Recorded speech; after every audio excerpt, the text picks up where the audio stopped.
สบายดีหรือเปล่ากินข้าวแล้วบอกคนดีอยากรู้คนอยู่ทางโน้นยังคิดทอดคนทางนี้อยากฟังถ้อยคำหวานหวานเดิมเดิมซ้ำเก่าฝากฟังมือ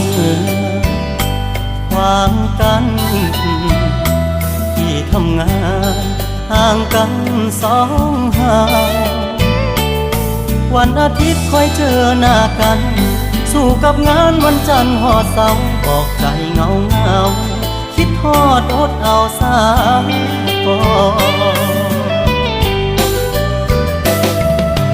ยามอยู่ห่างสายตาลมหนาวผ่านมาห่มผ่านหนา